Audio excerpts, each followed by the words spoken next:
Yes दोस्तों, नया question आप देख सकते हो। What is the molarity of a 0.2 normal Na2CO3। दोस्तों यहाँ आपको what is the molarity of 0.2 normal Na2CO3, यानी आपको नॉर्मलिटी दी है एंड मोलारिटी कैलकुलेट करनी है। तो वेरी इजी दोस्तों, Na2CO3 ionize and we get 2Na plus plus CO3 minus 2 CO3 minus 2, ये हमें पता है दोस्तों। therefore n फैक्टर Na2CO3 का n फैक्टर कितना होगा, n factor is equal to 2 है। तो वो थियरी पोर्शन में हमने पढ़ा था वाई कैसे n factor is equal to 2 है, बिकॉज ऑफ Na प्लस बस 2 मोल, therefore पॉजिटिव वैलेंसी 2 है, n फैक्टर इज 2। तो दोस्तों molarity normality is equal to capital M into n factor, capital M into n factor, n is equal to molarity. मुझे molarity calculate करनी है, normality is a given. What is normality, that is a 0.2 normal. Okay, molarity n factor is a 2। Okay, therefore molarity will be 0.1 molar. 0.1 molar is our answer. तो दोस्तों यहाँ answer होगा 1।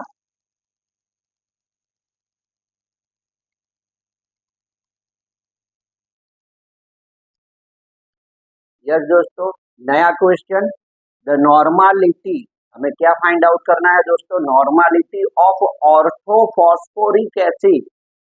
What is orthophosphoric acid, ये आपको उसका molecular formula, molecular mass वो आपको पता होना चाहिए दोस्तों।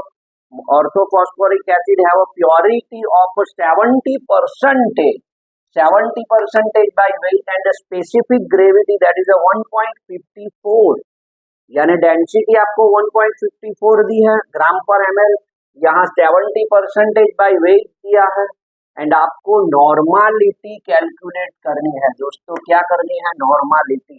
But first what is orthophosphoric acid, तो orthophosphoric acid that is H3PO4। अब नॉर्मलिटी के लिए दोस्तों, नॉर्मलिटी के लिए क्या चाहिए, ग्राम इक्विवेलेंट, यानी इक्विवेलेंट वेट चाहिए। इक्विवेलेंट वेट के लिए क्या चाहिए, n फैक्टर चाहिए, एसिडिटी बेसिसिटी। तो हम वो कॉन्सेप्ट क्वेश्चन में हम पढ़ चुके हैं थियरी में। यहाँ n फैक्टर, फॉस्फोरिक एसिड का n फैक्टर कितना है, 3 है।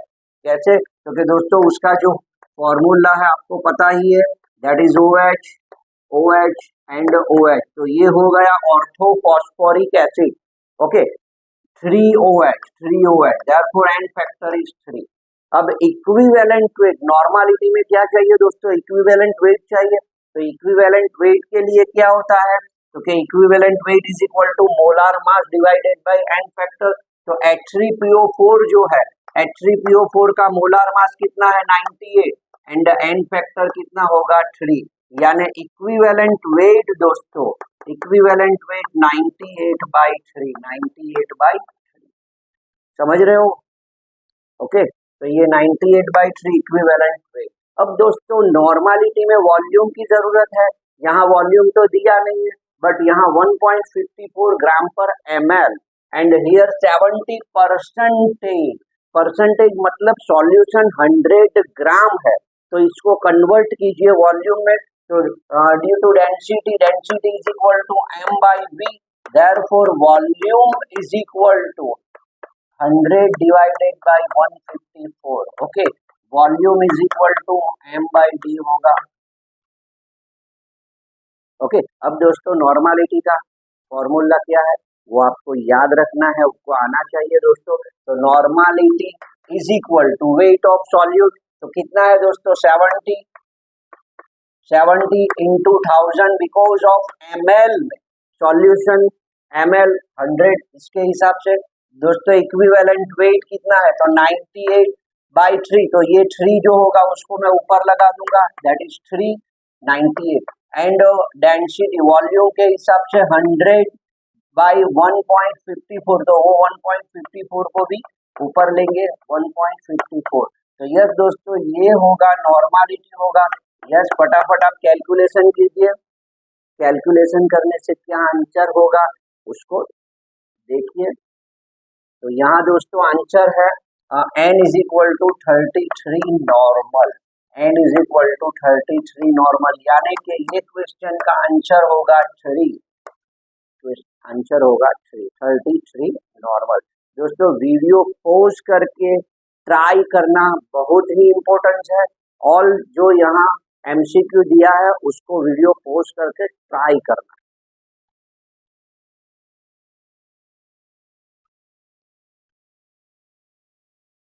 यस दोस्तों, बहुत ही बढ़िया क्वेश्चन। आप देख सकते हो 0.126 gram of an acid required 20 ml of 0.1 normal NaOH। अब दोस्तों यहाँ एसिड है और NaOH है, यानी कि volumetric analysis acid plus base given salt and water. दोस्तों neutralization the equivalent weight of an acid, मुझे equivalent weight of acid calculate करना है दोस्तों। तो ये आपको पता ही होना चाहिए, equivalent weight of an acid equal to equivalent weight of base, because neutralisation, okay. तो यहाँ दोनों बोथ साइड इक्वल, तो यहाँ एसिड के लिए दोस्तों वेट दिया है 0.126 डिवाइडेड बाय क्या होगा, इक्विवेलेंट वेट होगा, इक्वल टू यहाँ क्या है, तो क्या दोस्तों कितना है, बेस कितना दिया है 20 ml दिया है एंड 0.1 नॉर्मल NaOH दिया है। तो देयरफॉर 0.1 नॉर्मल इनटू ml है, ml तो नॉर्मलिटी के लिए दोस्तों वॉल्यूम लीटर में, तो ml है, तो देयरफॉर यहाँ 20 डिवाइडेड बाय क्या होगा, 1000 होगा, ओके। तो यस दोस्तों, अब 0.126 इंटू 1000, ठीक है, ओके, क्रॉस मल्टीप्लीकेशन के हिसाब से equal to 0.1 into 20 divided by equivalent weight. Simple आप कैलकुलेशन कर पाओगे, तो equivalent weight is equal to क्या हो पाएगा दोस्तों, 0.126 into 1000 divided by 0.1 into 20। Yes, फटाफट आप कैलकुलेशन कीजिए दोस्तों, कैलकुलेशन करने से क्या आंसर आता है इसको टैली कीजिए। तो दोस्तों यहाँ आंसर है ए, 63 ग्राम, 63 gram is our answer. Equivalent weight of an acid is 63 gram, okay.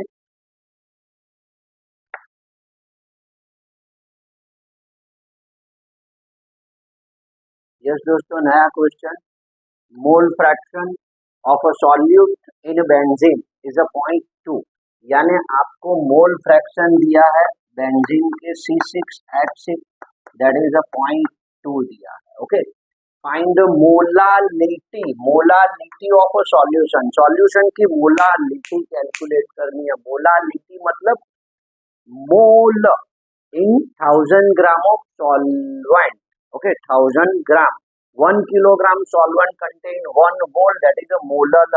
तो यहाँ आपको मोल कैलकुलेट करना होगा, तो मोलालिटी मिल जाएगी। यहाँ जो सॉल्वेंट है वो सॉल्वेंट के हमें वेट नहीं दिया है, देयरफॉर यहाँ 1000 ग्राम जो बेंजीन है that is C6 is a one types of solvent, solvent is equal to कितना है दोस्तों, 1000 ग्राम। तो अब उसके मोल कितने होंगे, C6H6 mole is equal to 1000 divided by 78, okay. 78 क्या है, मोलर मास ऑफ बेंजीन। तो ये इसका कैलकुलेशन करने से आंसर क्या मिलता है दोस्तों, आंसर आपको मिलेगा 12.82 मोल, 12.82 मोल, 12.82 मोल, ओके। अब दोस्तों mole fraction that is 0.2, mole fraction आपको दिया है, सॉरी ये हमने गलत कर दिया यहाँ, तो मोल सॉल्यूट के दिए हैं दोस्तों, mole fraction of solute in benzene. तो यहाँ जो मोल फ्रैक्शन है दोस्तों वो सॉल्यूट के दिए हैं, सॉल्यूट के 0.2 दिए हैं।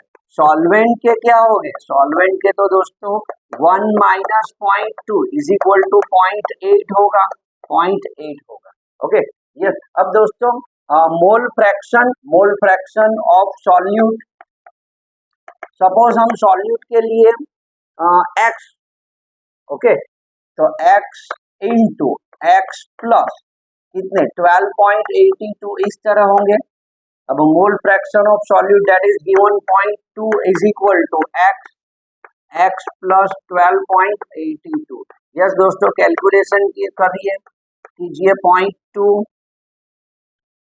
इंटू x प्लस 12.82, ये यहाँ is equal to x, therefore 0.2x plus 0.2 into 12.82 is equal to x। Yes calculation करने से x को ऑब्जेक्ट बनाइए, तो व्हाट इज x, x फटाफट x क्या होगा दोस्तों, तो कि x आपको मिलेंगे, क्या मिलेंगे 3.2 मिलेंगे, 3.2। ओके तो दोस्तों यहाँ ये जो क्वेश्चन है उसकी मोलारिटी 3.2 होगी, यानी कि 3.2 मोल solute dissolved in 1000 gram of benzene and we get therefore mole fraction of solute 0.2। Okay तो यहाँ आंसर होगा 3.2।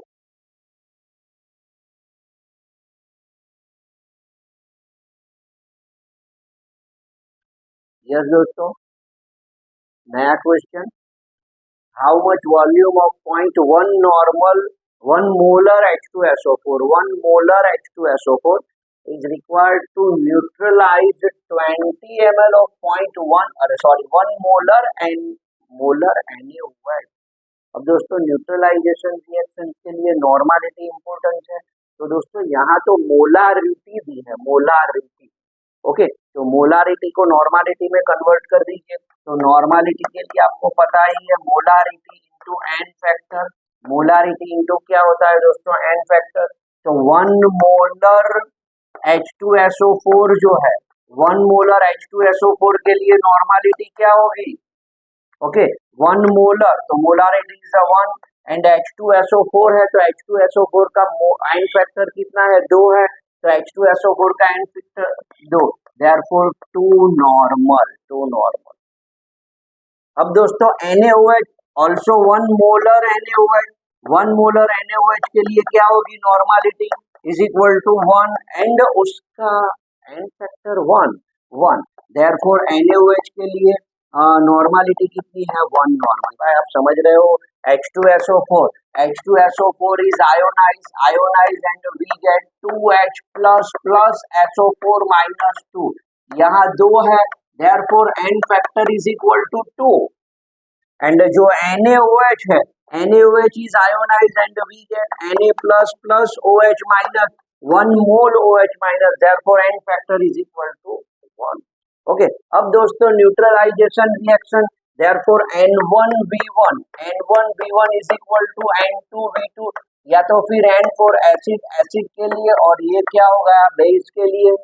ओके अब दोस्तों यहाँ N1V1 एसिड लेंगे तो क्या है 2 नॉर्मल एंड क्या है how much volume of 1 molar H2SO4, तो मुझे वॉल्यूम यहाँ एसिड के लिए वॉल्यूम कैलकुलेट करना है एंड मोलारिटी कितने है 2 है, नॉर्मालिटी एसिड की नॉर्मालिटी कितनी है 2 है, वॉल्यूम कैलकुलेट करना है, बेस की नॉर्मालिटी कितनी है दोस्तों 1 है और उसका वॉल्यूम कितना है 20 है। ओके अब वॉल्यूम को ऑब्जेक्ट बनाएंगे दोस्तों तो 20/2, therefore 10 ml required, our answer will be 10 ml। Okay तो ये दोस्तों याद रखना है न्यूट्रलाइज रिएक्शंस के लिए मुझे नॉर्मालिटी कंसीडर करनी होगी।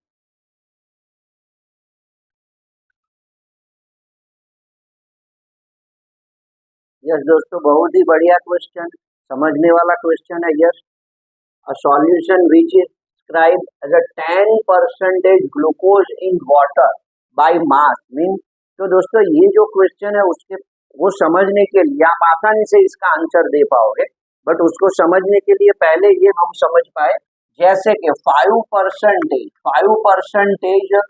समझो यूरिया NH2 CONH2, ओके 5% यानी कि W बाई W, ओके। तो मेरे पास कॉन्सेंट्रेशन में 3 टाइप, कितने? Percentage W by W, percentage W by volume and percentage volume by volume. Percentage weight by wait यानी W by W, percentage weight by volume and percentage volume by volume.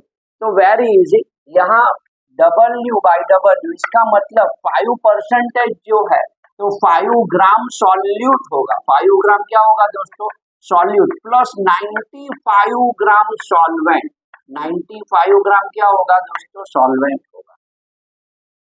यानी ये दो same होंगे तो उसको मुझे 100 में से माइनस करना होगा। ये आपके दिमाग में फिट होना चाहिए। By mass means, okay, mass, okay. And यहाँ ये जो है W बाई वॉल्यूम, तो इसका मतलब ये है मुझे 100 ml लेना है और इसके अंदर जो वेट जो भी है वो 5 ग्राम डिजोल है, यानी वॉल्यूम 100 है एंड वेट ऑफ सॉल्यूट जो भी दिया है वो है। और यहाँ ऊपर नीचे सेम है। इसका मतलब 5 ml एंड 95 ml, 100 में से आपको क्या करना होगा? माइनस करना होगा, ओके। तो जो भी आपको दिया है वो ऊपर एंड सेम होगा तो उसको 100 में से माइनस करना है। Very easy. तो अब दोस्तों हम क्वेश्चन की ओर आगे बढ़ेंगे। तो यहाँ 10% ग्लूकोज इन वाटर, यानी 10% ग्लूकोज वाटर में डिसॉल्व किया है, ओके। तो अब इसका मीनिंग क्या होगा? 10 gram glucose it dissolve in 90 gram of water. Yes, तो पहला ही आंसर है दोस्तों, यही आंसर है। इसको हम यही बोल सकते हैं ना, 10% W बाई W, ओके। इसका मतलब है 10 gram glucose dissolve in 100 minus 10 मतलब 90 ग्राम। समझ रहे हो? यानी पहला ही आंसर मुझे ठीक लग रहा है। यस, दूसरा 90 ग्राम ग्लूकोज, अरे भाई 90 ग्राम ग्लूकोज देखते ही पता चल जाना चाहिए, दैट इज रॉन्ग, ओके। यहाँ 10% ग्लूकोज दिया ही है तो भाई 90 कहाँ से आएगा? नहीं। 100 ग्राम ग्लूकोज, ये भी रॉन्ग, दिया है 10 तो 100 कहाँ से? That's wrong. अब 10 gram glucose is dissolve in 110, भाई 110 कहाँ से आएगा? Therefore 110 is that is a wrong। तो अपना आंसर दोस्तों होगा 1, ओके। तो ये बहुत ही इंपॉर्टेंट है, आपको ये याद रहना चाहिए। ये जो 3 है आप अपनी ओन लैंग्वेज में नोट कर लीजिए।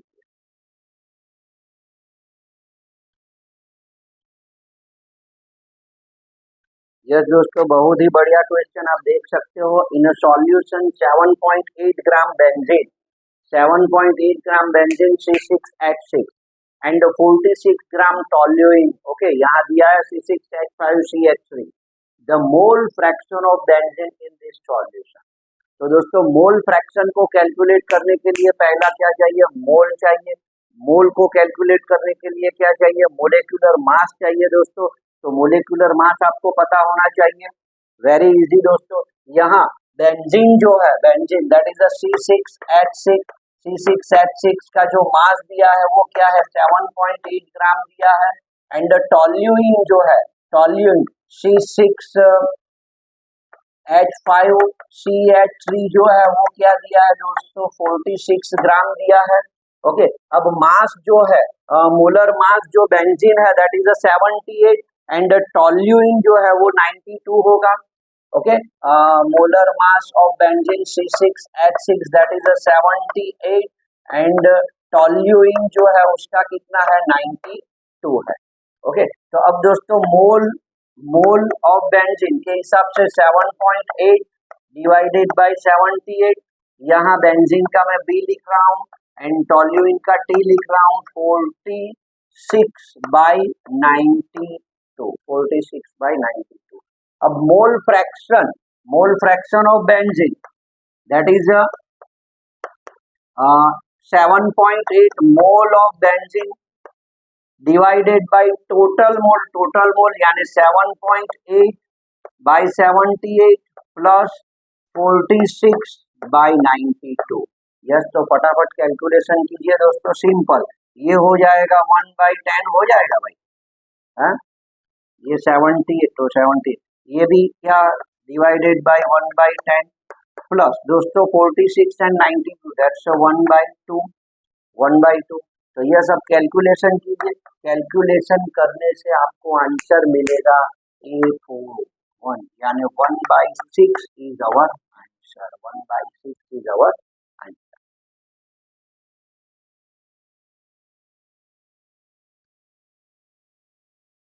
यस दोस्तों, which of the following is a temperature dependent, very easy.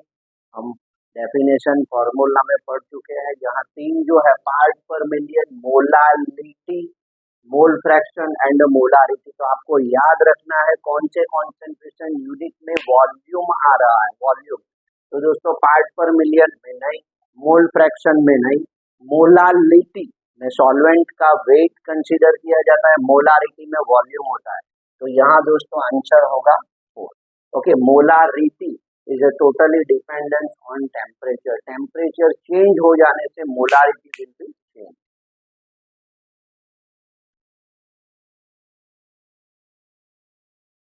Yes दोस्तों, नया क्वेश्चन, 171 ग्राम केन शुगर यानी सुक्रोज इज गिवन, उसका आपको C12H22O11 मोलिकुलर फॉर्मूला दिया है, dissolve in 1 litre of water, the molarity, molarity आपको कैपिटल M कैलकुलेट करना है।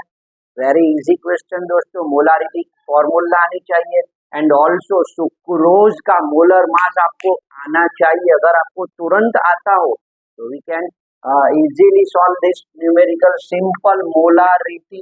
तो मोलारिटी में weight of solute is given 171, therefore 171।